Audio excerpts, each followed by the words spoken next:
yang kami ambil yaitu soft lens. Biofarmaseutika adalah ilmu yang mempelajari tentang hubungan sifat fisiko terhadap formulasi dan bioafabilitas obat.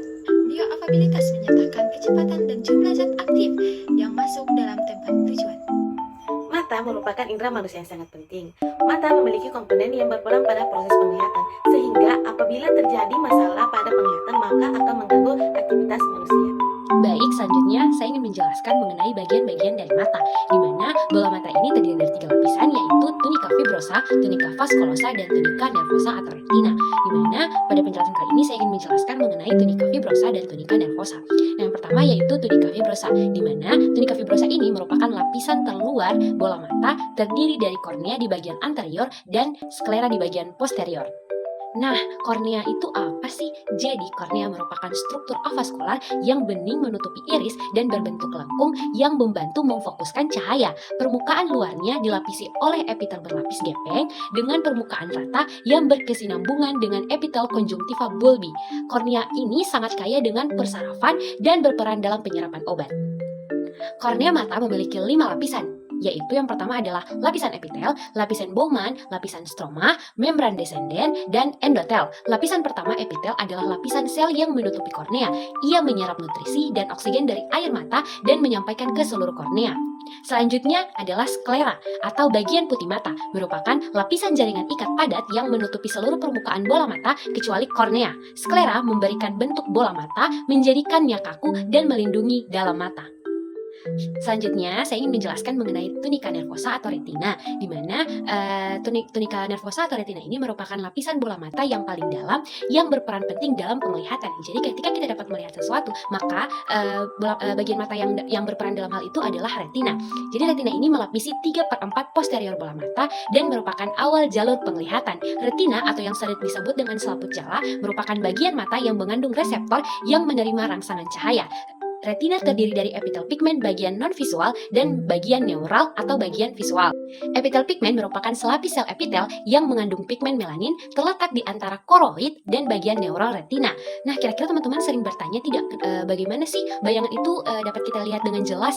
Jadi, melanin pada koroid dan epitel pigmen yang menyerap cahaya sehingga dapat mencegah pantulan dan penyebaran cahaya di dalam bola mata sehingga kita dapat melihat bayangan dengan jelas. Retina terdiri atas 10 lapisan dari luar ke dalam, yaitu lapisan epitel pigmen, lapisan batang dan kerucut, membran limitans eksterna, lapisan inti luar, lapisan plexiform luar, lapisan inti dalam, lapisan plexiform dalam, lapisan sel ganglion, lapisan serat saraf, dan membran limitans interna. Bagian neural retina merupakan hasil penonjolan otak, di mana bagian ini memproses data sebelum dihantarkan oleh impuls saraf ke hipotalamus, kemudian ke korteks visual primer. Anatomi mata tentang sklera dan lensa. Yang pertama tentang sklera. Sklera sendiri merupakan bagian mata yang berfungsi untuk menjaga bentuk bola mata serta melindungi bagian dalam mata. Sklera bentukan buram, sedikit aliran darah berhubungan dengan permukaan posterior kelopak mata.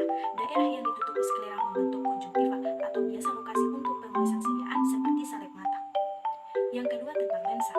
Lensa adalah suatu alat atau objek transparan yang memiliki bentuk melengkung dan dapat mengubah arah dan fokus cahaya yang melaluinya. Lensa bentuknya ada yang cembung dan cekung. Fungsinya untuk membantu melihat dengan jelas. Bagian selanjutnya yaitu syaraf optik. Syaraf optik adalah syaraf yang menghubungkan antara retina dengan otak.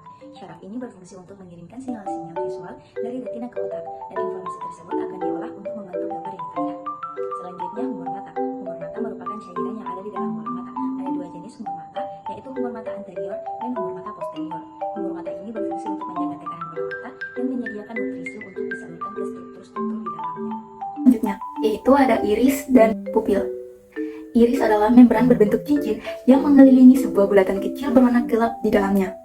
Iris memberikan warna pada bila mata dan memiliki otot-otot kecil yang bisa melebarkan atau mengecilkan pupil untuk mengatur cahaya yang masuk. Perlu diketahui bahwa orang dengan iris berwarna coklat memiliki jumlah pigmen yang lebih banyak, sedangkan orang yang memiliki iris berwarna biru memiliki jumlah pigmen yang lebih sedikit. Selanjutnya pupil. Pupil adalah bulatan kecil yang berwarna hitam terletak di bagian tengah iris. Pupil merupakan otot pada mata yang bisa mengecil, membesar, serta bisa tertutup ataupun terbuka. Fungsi pupil adalah untuk mengontrol jumlah cahaya yang masuk ke mata ketika terpapar penetrasi okuler. Secara umum, istilah penembusan digunakan untuk bahasan tentang penyerapan, yaitu perlintasan obat di dalam cairan okuler dan selanjutnya menuju tempat aksi dengan melalui berbagai proses tergantung pada cara pemberian dan sifat zat aktif. Di penetrasi okuler ini saya akan menjelaskan jalur sistemik yang terbagi menjadi dua. Yang pertama, melintasi epitel dari corpus ciliaris. Yang kedua, menembus dinding kapiler, jaringan penghubung di sekitaran iris. Nah, di jalur sistemik ini ada proses difusi dan sekresi, di mana obat menembus kapiler dan menuju bagian proses difusi, yaitu penembusan melintasi sel iris, obat keluar kapiler, melintasi di antara sel konjuktiva untuk mencapai anterior chamber. Laju penembusan dan pencapaian target dipengaruhi oleh proses difusi, partisi, derajat ionisasi, dan ukuran partikel. Molekul difufil ini mencapai cairan okuler lebih cepat, dan obat meninggalkan cairan okuler melalui jalur peniadaan senyawa melalui cella, fontana, dan slem. Jalur difusi sendiri melintasi membran lipid yang memisahkan cairan mata dan darah dan jalur transport aktif. Bioavailabilitas sediaan okuler. Nah, desain sediaan yang berkualitas secara farmaseutik ada 9 aspek. Yang pertama, menghantarkan zat aktif pada tempat yang dituju. Yang kedua, meningkatkan rasio aktivitas lokal dibandingkan sistemik. Yang ketiga, mengurangi jumlah pemakaian dalam sehari.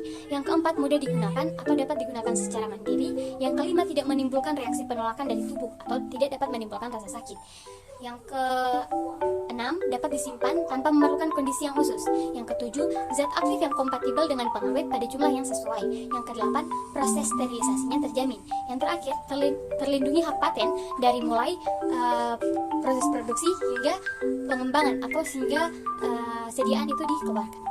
Faktor-faktor fisiologis yang mempengaruhi mata yaitu yang pertama, keadaan serta fungsi kornea dan konjungtiva. Yang kedua yaitu luka pada bagian epitel, di mana hal ini menyebabkan peningkatan permeabilitas jaringan dan mempengaruhi laju absorpsi zat aktif. Luka pada bagian epitel ini dipicu oleh beberapa hal. Yang pertama yaitu perbedaan pH, yang kedua yaitu surfaktan, dan yang ketiga yaitu sifat pembawa dari zat aktif. Faktor fisiologis yang ketiga yaitu dipengaruhi oleh ikatan molekul obat dan protein pada mata, di mana kornea dan air mata dapat menyebabkan hilangnya aktivitas obat. Hal ini disebabkan karena air mata mengandung 0,7% protein total, kornea 0,15%, kolagen 18,4%, dan cairan bola mata mengandung protein 0,22%.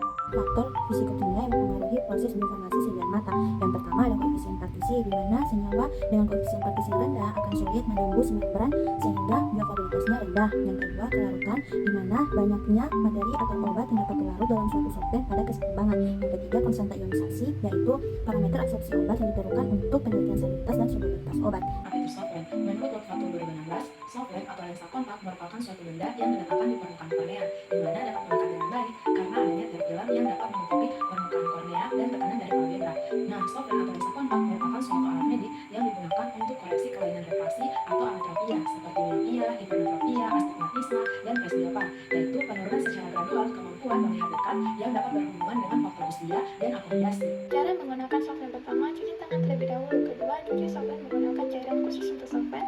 Ketiga, ambil solvent dengan hati-hati menggunakan ujung jari. Pastikan solvent tidak terbalik dan tidak adanya robekan atau kerusakan pada solvent. Keempat, pasang solvent dengan cara tarik kelopak mata bagian atas dan bawah, lalu letakkan solvent pada permukaan bola mata. Kelima, tutup nada dan putar-putar bola mata agar solvent terpasang sempurna. Keenam, buka mata lalu periksa pada cermin apakah solvent sudah terpasang di tengah bola mata. Di balik penggunaan soft lens yang bisa merubah penampilan seseorang, ternyata dalam penggunaan soft lens bisa terdapat masalah loh, atau gangguan pada mata. Nah, berikut masalah penggunaan soft lens. Yang pertama, memicu mata menjadi kering. Gangguan ini berisiko menyebabkan rasa terbakar atau sensasi berpasir pada mata. Nah, yang kedua ada mata merah atau konjungtivitis. Mata merah ini menimbulkan berbagai komplikasi tergantung pada penyebabnya, misalnya infeksi. Infeksi ini dapat dipicu oleh bakteri yang merupakan bakteri yang masuk ke dalam aliran darah dan menyerang jaringan tubuh. Yang ketiga ada abrasi kornea. Abrasi kornea kornea adalah dampak penggunaan lensa kontak yang menyebabkan goresan pada mata. Gejalanya ditandai dengan rasa tidak nyaman dan rasa sakit yang parah. Mengapa demikian? Karena lensa kontak bertindak sebagai vektor patogen, yakni tempat yang memfasilitasi perkembangan bakteri. Penumpukan bakteri ini yang meningkatkan resiko abrasi kornea pada pengguna. Yang keempat, ada infeksi dan ulkus kornea. Kondisi ini ditandai dengan mata berair, mata merah, pandangan kabur, dan pembengkakan pada kelopak mata. Yang kelima, ada mata kekurangan oksigen. Peran oksigen pada mata sama dengan organ penting lainnya seperti jantung, paru-paru, dan otak.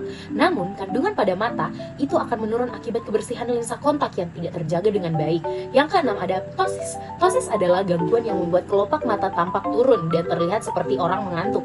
Nah, yang ketujuh, ada penurunan refleks kornea. Dan yang kedelapan, ada pelebaran pembuluh darah. Penggunaan soft lens yang tidak tepat dapat menyebabkan pembuluh darah pada mata membesar. Ini bisa membuat mata terlihat merah dan terasa tidak nyaman serta terasa perih. Dan yang terakhir adalah sensasi terbakar pada mata. Kondisi ini ditandai dengan gejala berupa iritasi pada mata, belekan berlebihan, hingga bisa menimbulkan kerak, gatal, merah, serta bengkak kelopak mata. Kondisi ini bisa disebabkan oleh infeksi, iritasi, atau reaksi alergi akibat penggunaan lensa kontak. Selanjutnya, mekanisme kerja soft lens. Pada masa normal, ketika cahaya masuk ke mata, ia harus dibiaskan untuk menciptakan gambar yang jelas pada retina. Sedangkan pada orang yang mengalami masalah penglihatan, terjadi karena ketidaksempurnaan dalam pembiasan cahaya. Misalnya, seseorang dengan rabun jauh memiliki kornea atau lensa mata yang terlalu datar, sehingga cahaya masuk tidak difokuskan dengan baik pada retina. Sebaliknya, seseorang dengan rabun dekat memiliki lensa mata yang terlalu kuat, sehingga cahaya difokuskan terlalu dekat dengan mata. Nah, ketika seseorang memakai soft lens yang sesuai, maka mekanisme dari soft lens tersebut mengubah pembiasan cahaya yang masuk ke mata sehingga fokus menjadi tepat pada retina, sehingga penglihatan menjadi normal. Nah, soft lens ini memiliki kelebihan, yaitu waktu beradaptasi lebih pendek, kemudian dia lebih nyaman dan tidak mudah terlepas seperti RGP atau rigid gas permeable. Nah, soft lens ini juga tersedia dalam berbagai warna sehingga dapat menunjang penampilan. Kekurangan dari soft lens sendiri yang pertama, kurang nyaman pada awal pemakaian. Yang kedua, mata bisa menjadi kering akibat terlalu lama menggunakan soft lens. Hal ini dikarenakan kurangnya pasokan udara ke mata sehingga mata menjadi kering. Yang ketiga, iritasi, dan yang terakhir, radang kornea. Penyusunan rule atau aturan dilakukan untuk dapat melakukan proses pelacakan dengan forward chaining, di mana rule atau aturan dibentuk berdasarkan data penyakit dan data gejala yang telah diketahui sebelumnya. Adapun rule yang telah jadi sebagai berikut. Yang pertama, jika mata perih, air mata sering keluar, dan cairan di mata berlebihan, maka dry eye atau sindrom mata kering. Yang kedua, jika mata perih, air mata sering keluar, cairan di mata berlebih, merasa tidak nyaman, sensitif pada cahaya, kemudian mata merah, dan terdapat ulkus kornea, maka noda kornea atau superficial panstate keratitis. Yang ketiga, jika mata perih, air mata sering keluar, cairan di mata berlebihan, penderita merasa tidak nyaman, merasa sensitif terhadap cahaya, kornea kabur, mata merah, dan penglihatan berkurang, maka corneal edema. Yang keempat, jika sensitif terhadap cahaya atau silau, cairan di mata berlebihan, merasa sakit di mata, mata merah, bernanah, dan penglihatan berkurang, maka microbial keratitis. Kemudian yang kelima, jika pembuluh tampak jelas pada kornea dan penglihatan berkurang, maka vaskularisasi kornea. Yang keenam, jika timbul rasa gatal, kemudian kelopak mata bengkak dan mata merah, maka konjungtivitis atopik. Yang ketujuh, jika timbul rasa gatal, timbul kerak di sekitar kelopak mata, kemudian kelopak mata saling menempel dan kelopak mata seperti terbakar, maka deparitis. Kemudian yang terakhir atau yang kedelapan, jika timbul rasa gatal, kelopak mata bengkak, mata merah, terdapat ulkus pada kornea dan penglihatan berkurang, maka giant papillary conjunctivitis atau GPC. Yang ketiga ada eksekusi rule. Rule yang telah terbentuk pada tahap sebelumnya akan digunakan atau dieksekusi saat memenuhi suatu kondisi. Jika suatu kondisi telah terpenuhi, maka rule yang akan berkaitan akan dieksekusi atau dijalankan. Proses ini akan terus berlanjut sampai tidak ada lagi rule yang dapat dieksekusi atau sudah tidak lagi kondisi yang memenuhi syarat. Selain itu, proses juga akan dihentikan jika sudah menemukan hasil. Yang keempat ada implementasi rule. Proses pengimplementasian rule pada penelitian ini berisi tentang proses penggunaan atau pemakaian rule sehingga menemukan diagnosis terhadap gejala-gejala yang telah dipilih sebelumnya. Berikut merupakan ilustrasi pelacakan yang terjadi pada sistem pakar diagnosis penggunaan soft lens menggunakan metode forward chaining. Diketahui fakta dari user adalah merasa sensitif pada cahaya, mata perih, serasa terbakar, air mata sering keluar, dan cairan mata berlebihan. Setelah mengetahui gejala atau fakta dari user, maka selanjutnya sistem akan menselek informasi gejala yang telah dipilih. Pengujian dari soft lens. Pengujian dari soft lens sendiri untuk mengetahui apakah soft lens tidak mengiritasi pada mata. Nah, pengujian dari soft ini terdiri dari beberapa bagian. Salah satunya yaitu dry eye. Dry eye ini terbagi pula dari 3 bagian. Di antaranya yaitu tes celah lampu, kemudian tes krimer, dan yang terakhir tes waktu putusnya air mata atau tes TBUT. Tes lampu celah. Tes lampu celah ini dokter akan menggunakan mikroskop yang disebut dengan slit lamp untuk melihat apakah mata menghasilkan cukup air mata. Nah, pertama mereka akan memberikan obat tetes ke mata agar air mata lebih mudah terlihat. Nah, kemudian mereka akan menyorotkan cahaya tipis dan terang ke mata dan melihat mata serta kelopak mata dengan menggunakan mikroskop. Selanjutnya ada tes krimer. Tes krimer ini untuk mengetahui apakah mata mengeluarkan cukup air mata, di mana dokter akan memberi obat tetes mata untuk membuat mata mati rasa. Kemudian mereka akan meletakkan selembar kecil kertas di tepi kelopak mata dan meminta untuk menutup mata selama 5 menit. Setelah 5 menit, dokter akan melihat seberapa banyak kelembapan atau basahnya pada kertas. Selanjutnya ada tes waktu putusnya air mata atau tes TBUT. Tes TBUT ini memeriksa berapa lama lapisan air mata bertahan setelah berkedip, di mana dokter akan mengoleskan sedikit pewarna ke mata dan akan berkedip agar pewarna menutupi mata sepenuhnya, lalu akan melihat ke depan tanpa menggerakkan mata atau berkedip. Dokter mata akan mengamati berapa lama lapisan air mata yang diwarnai menutupi seluruh mata. Kemudian jika lapisan air mata tidak bertahan lama, mungkin mata akan mengalami. Dalam jurnal melaporkan 6 kasus infeksi pada kornea terkait penggunaan lensa kontak yang teridentifikasi dalam 2 tahun terakhir, di mana tidur salah satu faktor risiko terjadinya iritasi. Faktor risiko lain diantaranya kurang kebersihan tangan, kelalaian kebersihan lensa, dan pergantian lensa kontak mata. Tanda-tanda iritasi saat menggunakan soft lens: yang pertama, mata merah; yang kedua, mata berair; yang ketiga, sensasi terbakar atau rasa gatal; yang keempat, sensasi pasir dalam mata; yang kelima, penglihatan kabur; dan yang terakhir, fotofobia atau sensitif terhadap cahaya. Gejala-gejala atau tanda-tanda apa aja sih yang terjadi pada iritasi mata? Nah, tanda yang pertama yaitu mata merah. Gejala ini yang paling umum terjadi pada mata yang sedang mengalami iritasi. Kemudian rasa gatal. Yang ketiga yaitu rasa panas seperti sensasi terbakar.